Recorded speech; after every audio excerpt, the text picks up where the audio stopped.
queridos, o texto que eu acabei de ler é um texto que vemos Jesus operar uma cura um tanto miraculosa na vida de um homem.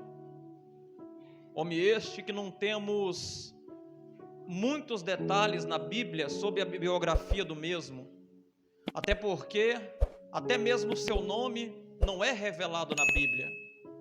Ele é chamado de Bartimeu. A palavra Bar é uma expressão hebraica que significa filho. Então Bartimeu quer dizer filho de Timeu. E este homem, ele vivia à beira do caminho da cidade de Jericó, mendigando, pedindo esmolas. Só que certa feita, ele nem imaginava que Jesus, aquele que muda a história do homem, iria mudar a história do mesmo. E todos nós sabemos que Jesus, ele percorria cidades anunciando o evangelho do reino, e com Jesus também percorria uma multidão de discípulos e também seguidores, até porque nem todos eram discípulos, a maioria eram seguidores. Nos tempos atuais tem muitos seguidores de Jesus, porque discípulo é uma coisa, seguidor é outra coisa. Discípulo é aquele que senta para aprender, aprende e está prestes também a ensinar o que aprendeu. Só que seguidor é totalmente diferente.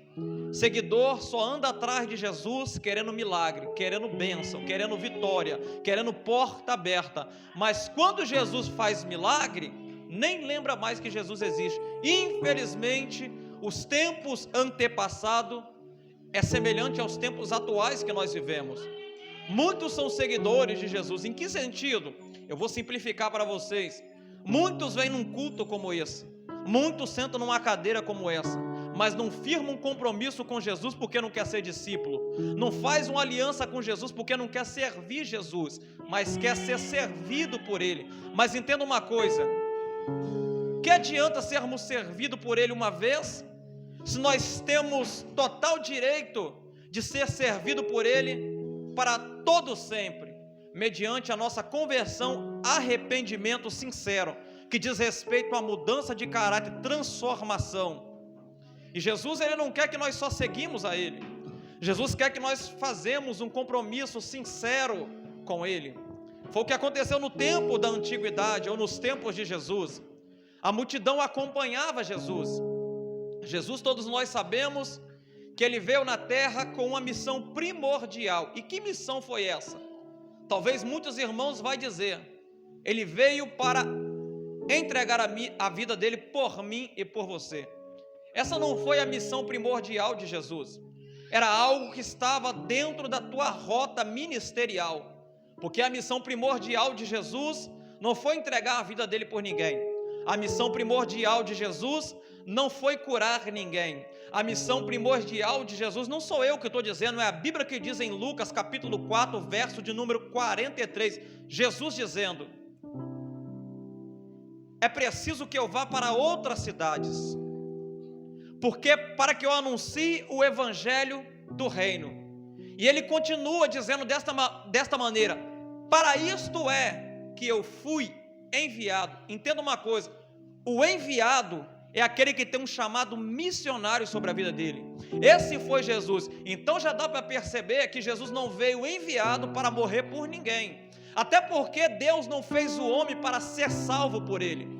Deus, ele fez o homem para governar a terra, mas infelizmente por causa de Adão, o primeiro Adão, lá no jardim, após ser enganado pela mulher, e a mulher que foi enganada pela serpente, ele perdeu esse direito de governo.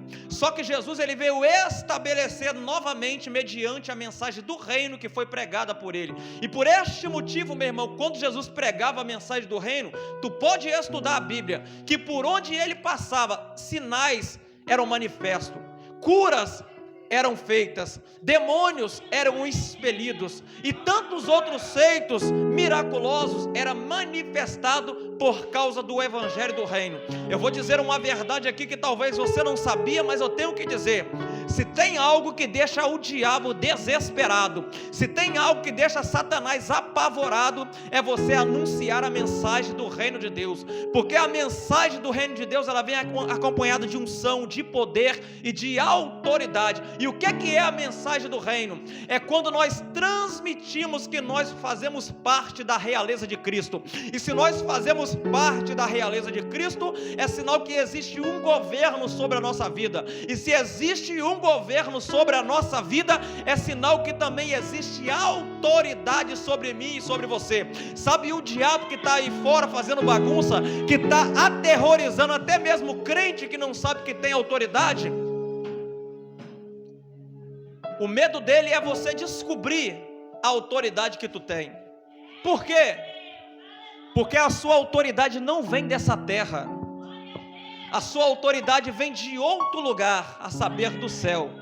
Só que esta autoridade foi outorgada não por um ser humano qualquer, mas sim por um ser divino, a saber, Jesus Cristo, o Rei dos Reis, o Senhor dos Senhores. E se Ele é Rei dos Reis e Senhor dos Senhores, Ele tem total poder e autonomia de outorgar a autoridade dEle para quem Ele bem entender. Tu lembra do que Ele disse em Lucas 10:19?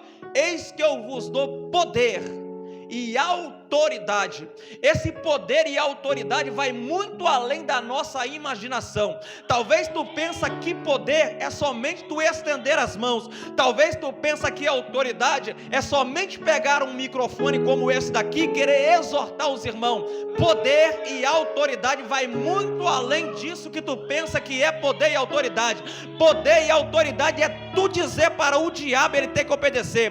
Poder e autoridade é tu dizer para a enfermidade ela ter que obedecer. Poder e autoridade era para tu dizer para qualquer tipo de pessoa que for preciso dizer, ela ouvir e obedecer. Só que sabe o que entristece o meu coração, meu irmão? É que muitos crentes no tempo atuais têm deixado de lado esse poder porque não tem conhecimento desse poder. Mas se tu soubesse o tamanho do poder que está sobre você, tu não teria medo de andar na rua de madrugada, tu não teria medo de andar no lugar que dizem ser perigoso, tu não teria medo de pisar no reduto do diabo e mandar ele calar a boca e dizer que quem manda é maior do que ele, e quem é maior do que ele outorgou sobre você a unção, o poder e a autoridade.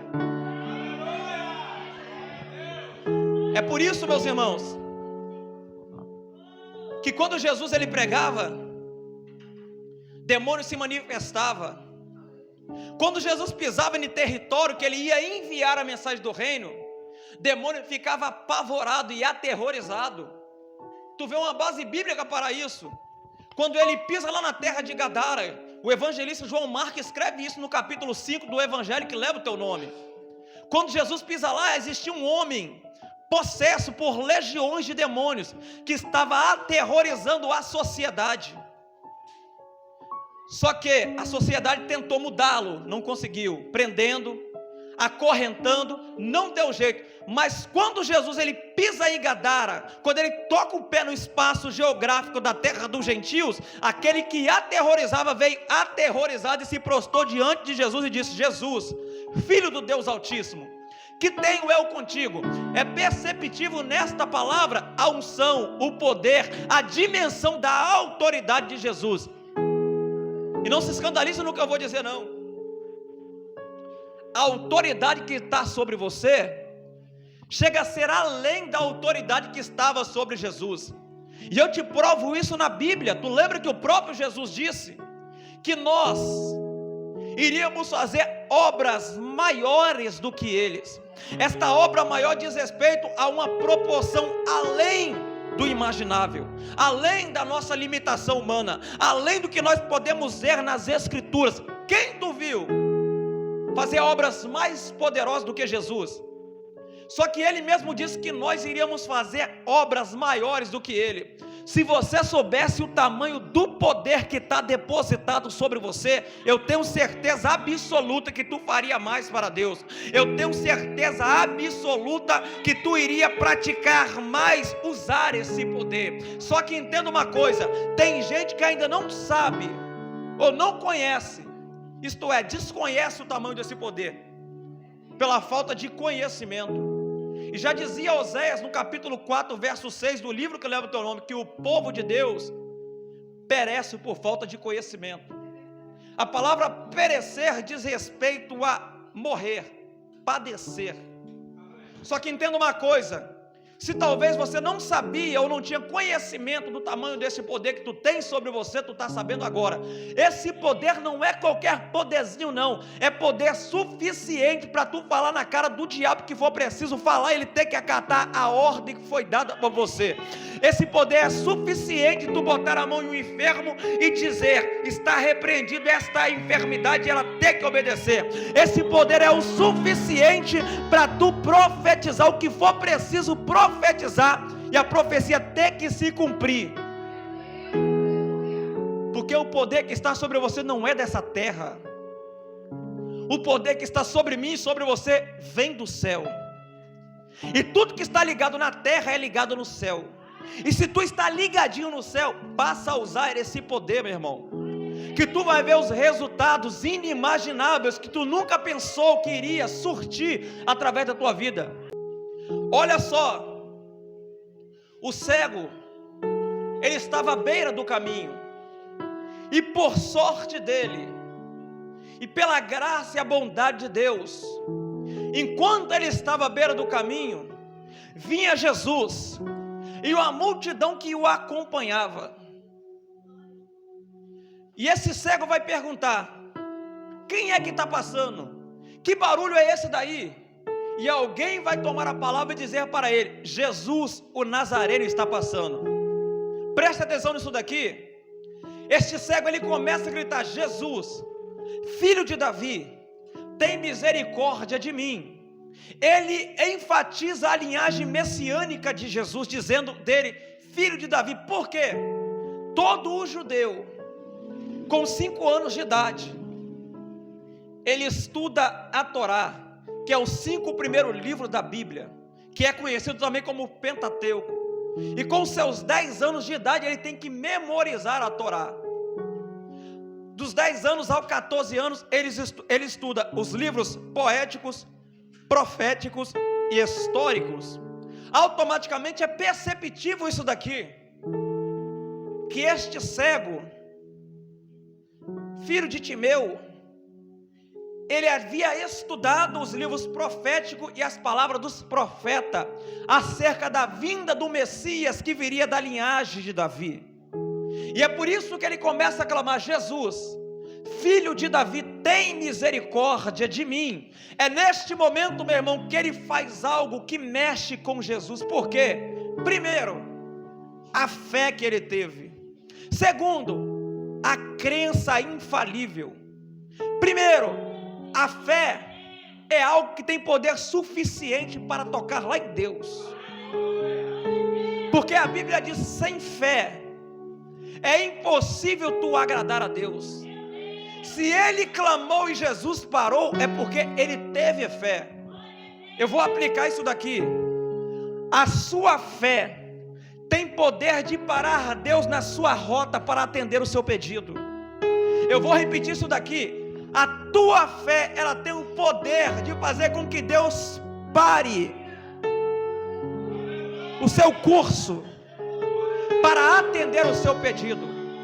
Só que tem gente que não sabe o que é ter fé. Acha que ter fé se limita em falácia. Acha que ter fé é somente vendo. Não é. A fé é algo que tu espera sem você ver. Tu tem a convicção que você vai receber. Isso é ter fé. É por isso que aquele homem, ele começa a gritar: Jesus, filho de Davi, tem misericórdia de mim. Primeiro, a fé. Porque na lógica humana, imagina só uma coisa. Imagina a multidão que acompanhava Jesus. Porque Jesus, ele arrastava uma multidão por onde ele passava. Agora tu imagina, se eu começar a pregar aqui, sem este microfone, eu creio que nem todos vão ouvir eu falando. Agora tu imagina esse cego gritando: Jesus, filho de Davi, tem misericórdia de mim. A multidão que acompanhava Jesus, o alvoroço que estava em volta de Jesus, não impediu que Jesus ouvisse esse cego gritando. Por que não impediu? Porque não foi o lado físico de Jesus que ouviu esse homem gritando. Não foi o lado homem de Jesus que ouviu este homem gritando. Mas sim foi o lado Deus que ouviu esse homem gritando.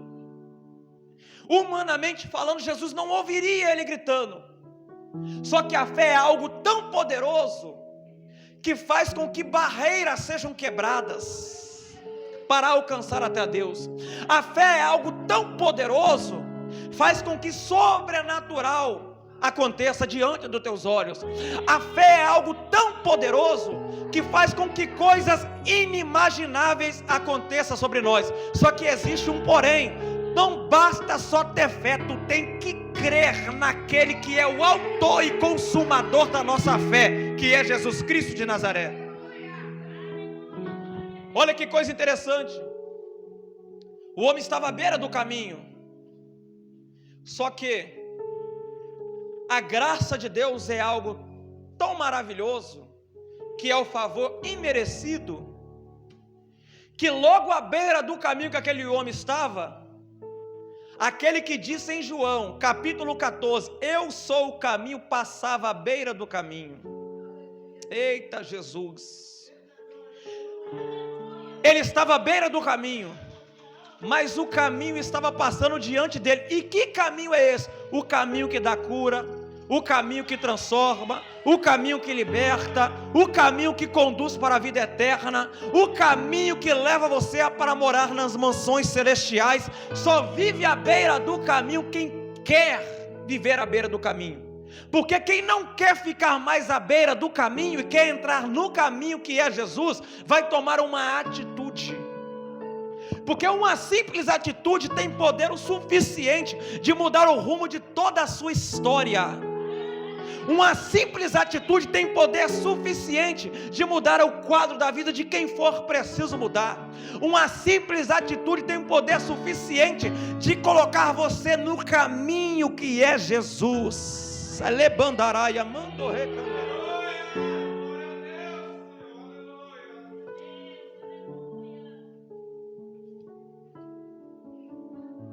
Só que entenda uma coisa.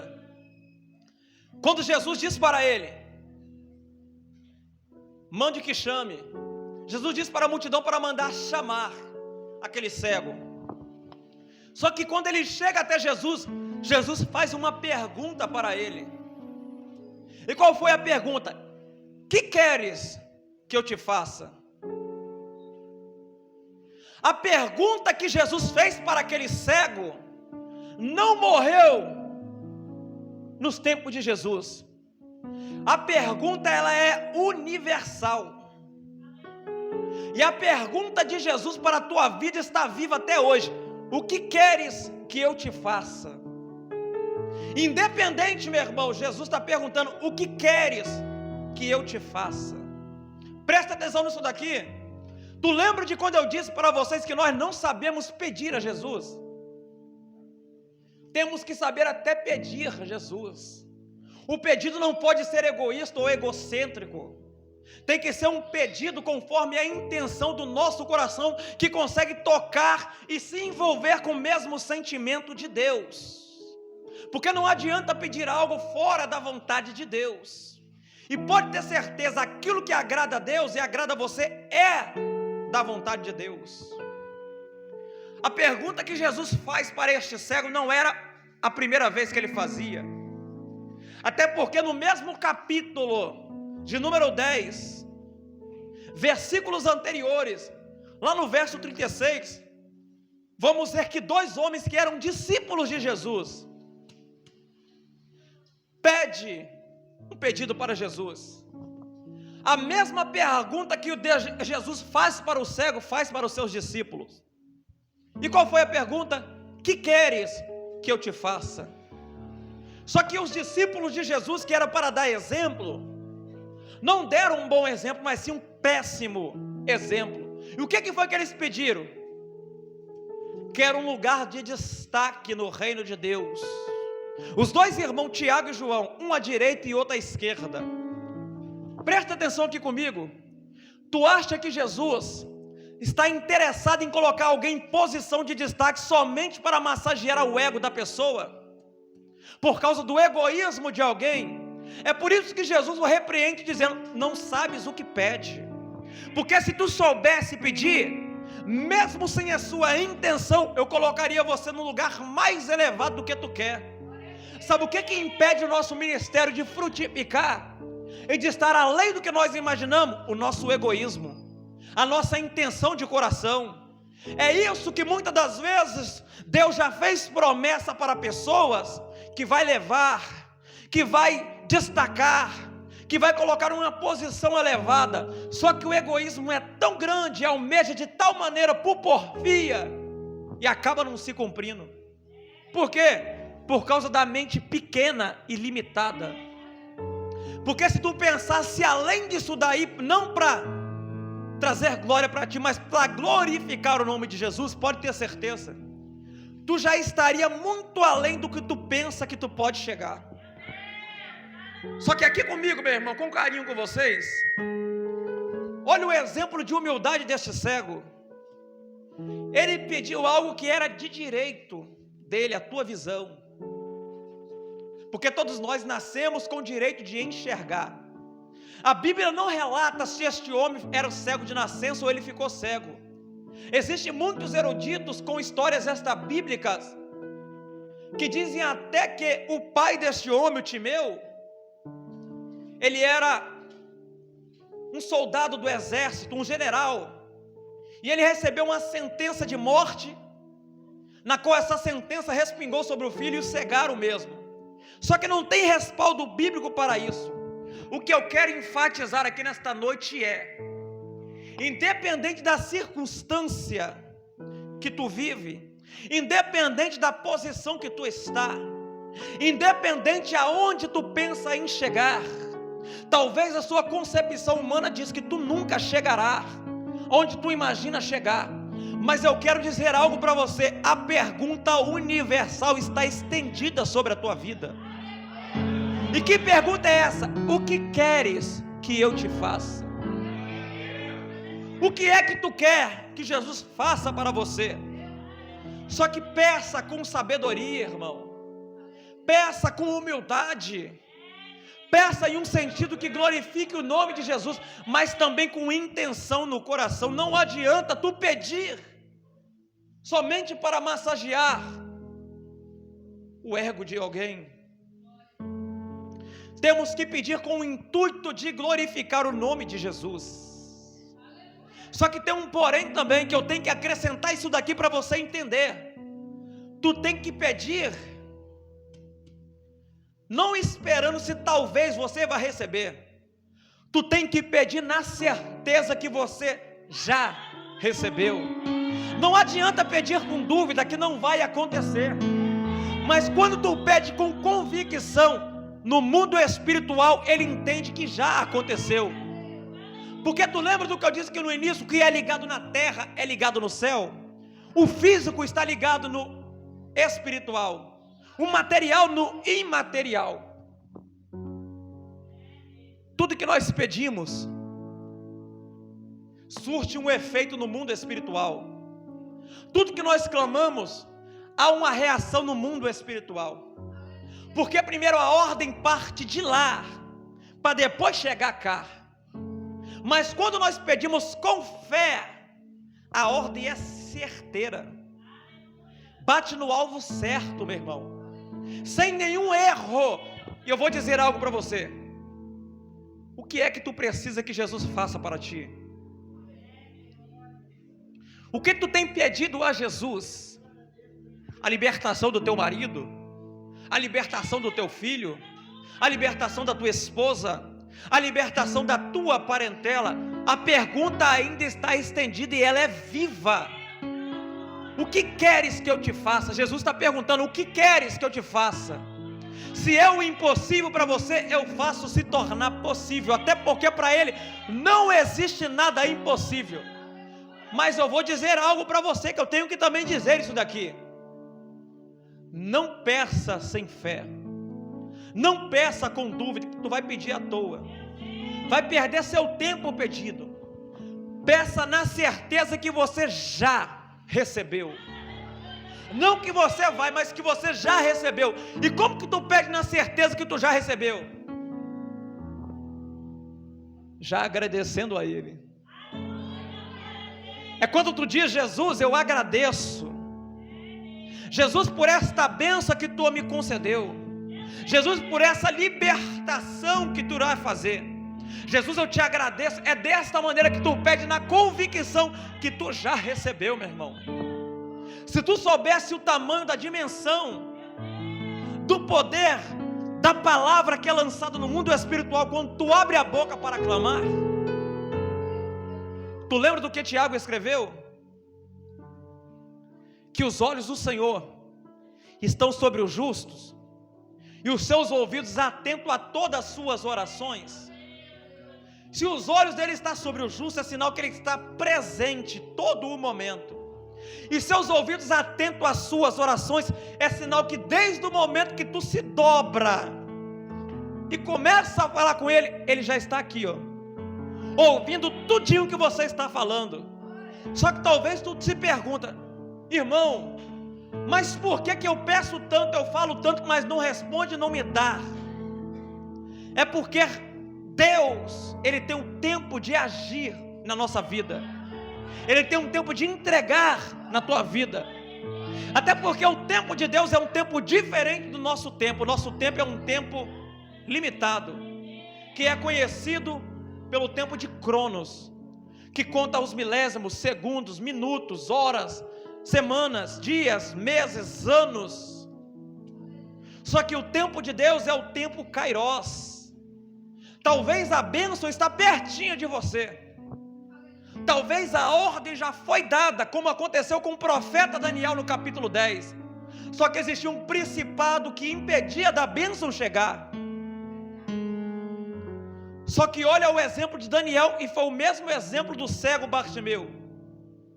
A perseverança, meu irmão. Porque se nós não perseverarmos, nós podemos perder a bênção.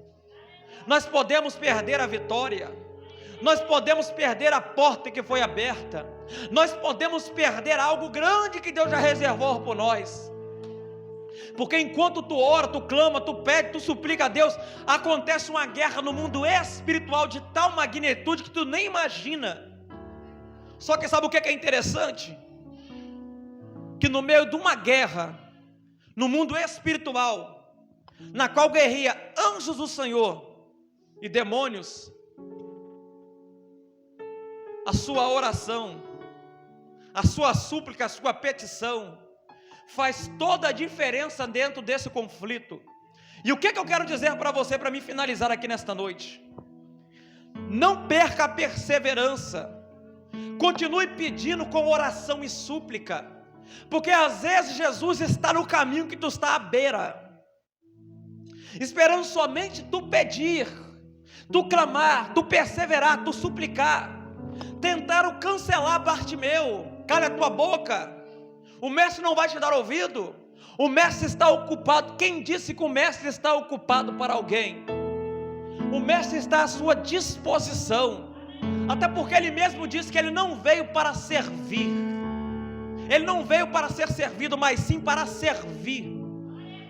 E se ele veio para servir, é sinal que nós temos total direito, autonomia e autoridade de o pedir, com convicção que nós já recebemos da parte dele. Então a partir de hoje, se tu não pedia, peça. Se tu não clamava, clame.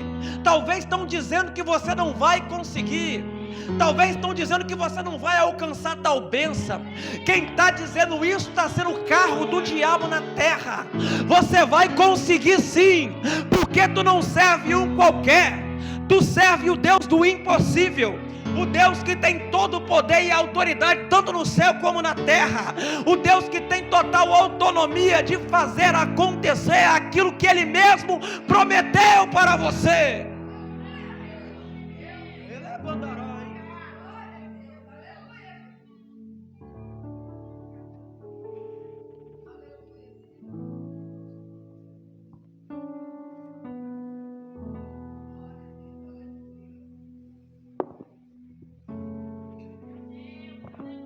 vou finalizar agora.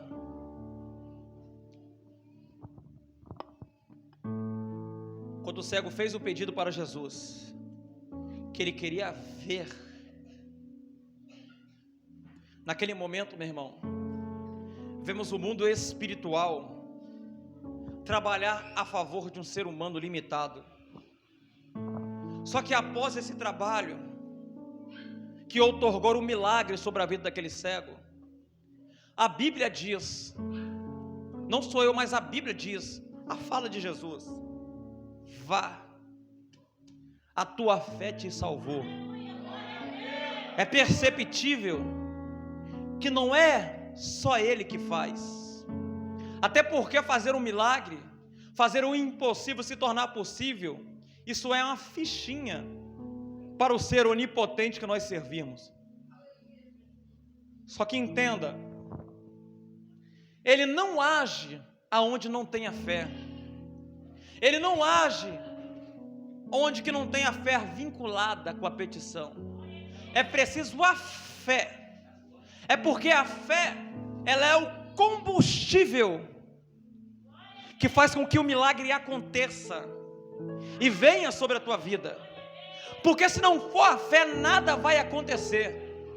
A Bíblia diz que a fé é algo, meu irmão, que é invisível. É algo, é a prova das coisas que se esperam. A fé é algo que tem poder de abalar as estruturas do mundo espiritual. Talvez tu olhe para você, a condição que tu está, a condição que tu está vivendo, a maneira que tu está. A primeira coisa que a ótica humana lança, a informação no nosso cérebro, que nós não vamos conseguir. Só que entenda uma coisa, essa limitação pode ser quebrada mediante a sua fé. A partir de hoje, guarda isso no teu coração. A fé, ela tem poder de fazer com que o braço da onipotência, que é o braço de Deus, se movimente para te favorecer. Glórias a Deus.